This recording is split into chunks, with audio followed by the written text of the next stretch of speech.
importantísimo que un organismo internacional del calibre como lo tiene Human Rights Watch, incluso tu propia trayectoria, Tamara, se pronunciaran sobre los ataques que se están haciendo con esta reforma político-electoral al Instituto Nacional Electoral, a la institucionalidad en México, a la democracia. ¿Cuáles son las previsiones que se deben tomar en estos momentos tan cruciales para la democracia mexicana? Yo creo que es esencial preservar las instituciones independientes que garanticen que en México hayan elecciones libres. Y la propuesta que se ha presentado tiene graves problemas. En primer lugar, eliminaría las instituciones electorales a nivel estatal, consolidando todo en el Instituto Nacional Electoral y en el Tribunal Electoral a nivel federal. Y en segundo lugar, en vez de tener el proceso escalonado para la selección de quienes son consejeros o magistrados en estas entidades tan importantes, se consolida todo en un mismo proceso que lo que hace es aumentar las posibilidades de politizar la elección de quienes tienen a su cargo monitorear las elecciones libres. Y eso es tremendamente preocupante. En este momento ya viene la votación directa del Plan B, incluso con el PT, con el Partido Verde, que podrían verse afectados por el recorte de prerrogativas para partidos políticos más chiquitos. Incluso en la mañana algunos decían se van a votar vía fast track, se van a votar a ciegas porque no conocían este Plan B, a pesar de las advertencias sobre que esta reforma, incluso en el Plan B, desmontaría el pluralismo, el sistema de partidos en México, la representación de partidos pequeños. Incluso sobre eso se va a votar. ¿De qué estamos hablando cuando se ataca esta alternancia incluso en el poder? Claro, aquí lo que tenemos es que también entender el contexto, porque en México hubo 70 años unipartidistas, donde en buena parte se logró este tipo de situación porque no había elecciones realmente libres. Y parte de estas medidas regresivas parecen querer volver a desandar los avances que se lograron desde que se creó el Instituto Nacional Electoral en 1990, desde las elecciones del 2000 que terminaron con los 70 años del PRI. Eso es de enorme preocupación, porque realmente existe un estándar internacional que requiere que las instituciones electorales sean independientes.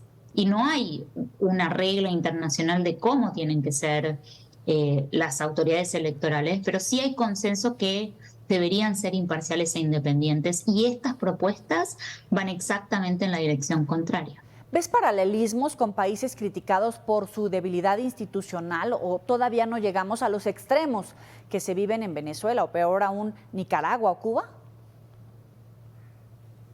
Yo creo que es difícil comparar, las situaciones en los distintos países son distintas. En Venezuela hoy hay una dictadura pura y dura. Creo que lo importante es hacer esfuerzos enormes por proteger las instituciones democráticas.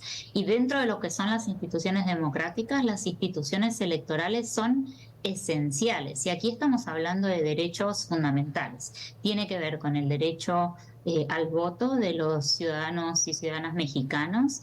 Y también hay un ángulo del cual no hemos hablado, que tiene que ver con la protección de los datos personales, porque esta propuesta también permitiría pasar el control del padrón electoral del INE al gobierno, que es como fue en buena parte de los años del PRI, y existen normas claras que exigen el consentimiento expreso para poder trasladar datos personales de una autoridad a otra. Entonces también estamos poniendo en riesgo ese derecho, que es también preocupante. Es decir, la reforma, además de que ataca las instituciones democráticas y el Estado, también ataca las garantías fundamentales, individuales, obviamente la privacidad. Claro, los datos personales son datos que uno, cuando se los entrega a una determinada entidad, consciente que tal entidad lo tenga. Y hay ciertas garantías que da el INE sobre ciertos datos que maneja, que no necesariamente los tiene el gobierno de turno. Entonces, para Lo que dicen las reglas es que para trasladarlo de una institución a la otra tiene que haber un consentimiento expreso del individuo. Y esa es la complicación, ¿verdad? Aquí, y la complicación posterior es que se utilicen esos datos de una manera para la cual no fueron otorgados o el consentimiento no se dio para que fueran usados de otra manera. Watch ve esta reforma como un ataque o una regresión democrática. Definitivamente estamos ante un riesgo para la democracia en México.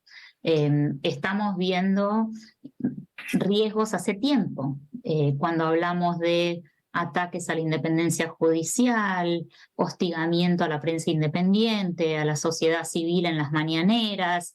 Todos estos intentos de cerrar espacios democráticos son muy preocupantes, y esta propuesta va en la misma dirección de ir en contra de garantías fundamentales.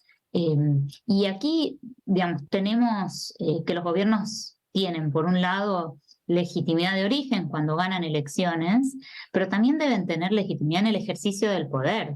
Y no pueden ejercer el poder dándole la espalda a garantías democráticas esenciales.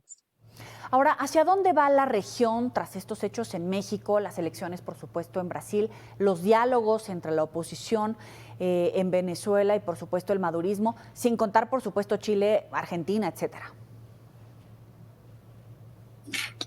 Creo que esto se enmarca en un contexto preocupante de la región, donde tenemos por un lado dictaduras como Cuba, Venezuela, Nicaragua, donde no queda ningún vestigio de democracia. Y después tenemos casos como el de México, como el de Brasil con Bolsonaro, como el de Bukele, donde los presidentes al llegar al poder dan la espalda a estas garantías democráticas, al espacio cívico, y eso es de enorme preocupación para la democracia y para el Estado de Derecho en América Latina en general. Tamara Taraciuk, muchísimas gracias por estos minutos para el auditorio de Mega Noticias. Gracias a ustedes. Quedamos súper bien. Gracias, gracias. Bueno, eso sucede al interior de la Cámara de Diputados. Este es el contexto internacional de cómo se está moviendo en este momento la institución, el sistema de partidos, el ataque a las instituciones electorales en territorio mexicano. Eso es lo que está sucediendo al interior y obviamente a gran escala. Pero afuera de la Cámara de Diputados también hay manifestaciones a favor y en contra de la reforma electoral. La polarización también se vive en las calles. Fanny Martínez, adelante.